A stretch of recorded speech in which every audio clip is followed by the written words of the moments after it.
Hello, I'm Stephanie Kinnan. I am the Assistant Managing Editor of Clinical Publications for GIE and Video GIE. I'm joined today by Deborah Bowman, who is the Senior Managing Editor of Clinical Publication. And we are going to talk about authorship today. So Deborah, just to start off, does authorship really matter? It really does matter, yes. It's a matter of ethics. It's an ethical problem, along with the importance of completely and accurately reporting the data in the articles and completely and accurately reporting conflicts of interest, which is a whole nother article and video that should be coming. It is equally as important to completely and accurately report your authorship list. Everyone on the list needs to qualify as an author. And sometimes people refer to this inflation of author list as hyper-authorship. So that's a new term to me, but it's an important one. And my fear is that with the inflated author lists, we may see a decrease in the value of authorship. And so has this authorship problem, has this become more of a problem lately? It has. Actually, before 1920, the model was one paper, one author. And sometimes you'd see 2 authors, 3 authors, but you didn't see the long author lists that you do these days.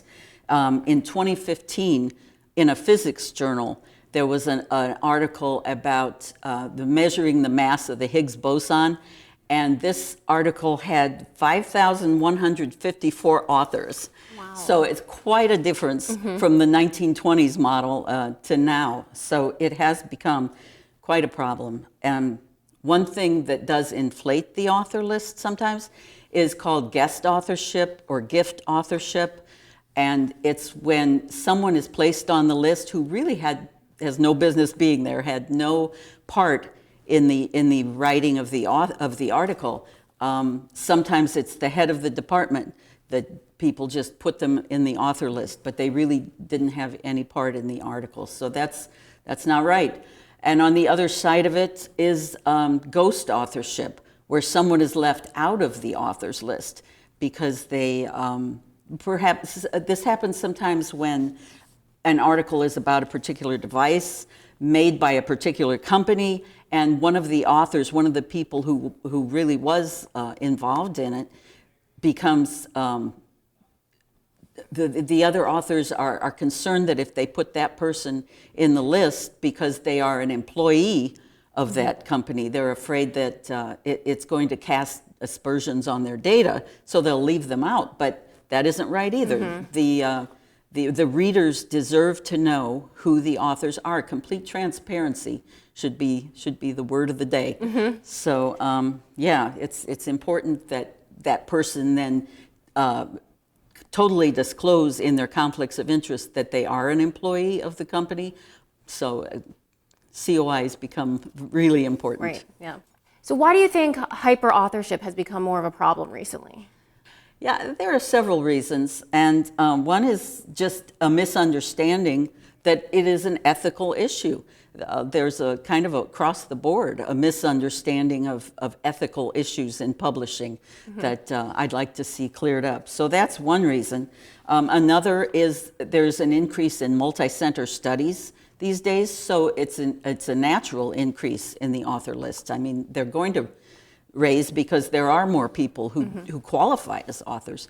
Another reason is that people are concerned about the advancement in their career, and they need authorship credits in order to advance. So everybody wants to be an author. Everybody wants to be published. Everybody wants their name on the articles, but you got to qualify or you can't be there. Okay, so who should qualify as an author then? Well, GIE and Video GIE both follow the ICMJE and the COPE guidelines for authorship. ICMJE is the International Committee of Medical Journal Editors. COPE is the Committee on Publication Ethics, and we follow these for all our ethical issues. ICMJE is particularly careful about listing who qualifies as an author. So I'd really like to read them because this is the meat of this issue. To qualify as an author, you must have made substantial contributions to the conception or design of the work, or the acquisition, analysis, or interpretation of data for the work, and participate in drafting the work or revising it critically for important intellectual content, and have final approval of the version to be published, and you must agree to be accountable for all aspects of the work in ensuring that questions related to the accuracy or integrity of any part of the work are appropriately investigated and resolved. So it is important that in order to qualify as an author, you've got to be involved from the very beginning, from the time you start talking about it, through the writing, through the final approval, and even beyond. After the article is published, if someone comes up to you at a conference and says, hey, I read your article in the July issue, I'd like to ask you a couple of questions. If you're listed as an author, you better be able to answer those questions. Yeah. So what happens if there you have two people who have contributed equally to a piece of work and they both want to be first authors? How do you handle that situation? Well, different journals handle it differently, but for GIE and video GIE, we do accommodate that by putting asterisks by those authors' names, and then that correlates with a footnote that explains Dr. X and Dr. Y are both the authors of our co-first authors, or both have contributed equally to this article. Do the ASG journals have any limitations on the number of authors that can be listed on an article? Yeah, our instructions for authors say that original articles should have a maximum of 14 authors, new methods 10, and focal points 5. Now, the instructions also say that if you need to exceed that number, to contact me, Deborah Bowman. And what I tell them then, and I do have people contacting me regularly, is that first of all, you have to make sure that everyone who thinks they should be listed truly qualifies as an author. And I will send them a link to that ICMJE listing that I previously read, and I tell them make sure that everybody qualifies. And then, in addition to that, I advise them to send, along with their submission, a breakdown of what each author did, because the editors are going to question that. They're going to say, this is an awful lot of authors. And if the information is already there, this author did this and this and this author did this, then the editors have the answers right there, and they don't have to be concerned about it. Tell us about the role of the corresponding author. Yeah, ideally, early in the discussion about the article, the discussion should take place about who should be an author. That should happen early. And in addition to who should be an author, the order of authors should be discussed at the same time. Who should be the first author, how they're going to be listed, and who should be the corresponding author, because that's a more important position than a lot of people realize. The corresponding author does submit the article, but before that even, it is up to that person to make sure that all of the information is complete and accurate, that everybody's name is listed as they want it to be listed, they are spelled correctly, they have the degrees behind their name that they want, their affiliations are updated and correct, and very importantly, the corresponding author is responsible for gathering and submitting the conflicts of interest, making sure that everybody's is updated and correct, and that everybody signs off for it. Later, they're responsible for checking the proofs and making sure that they are complete and accurate. So the corresponding author is a much more important position than a lot of people realize. Yeah, sounds like it.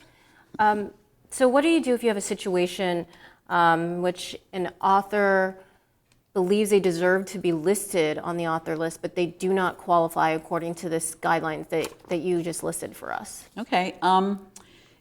Their names can be included as an acknowledgement.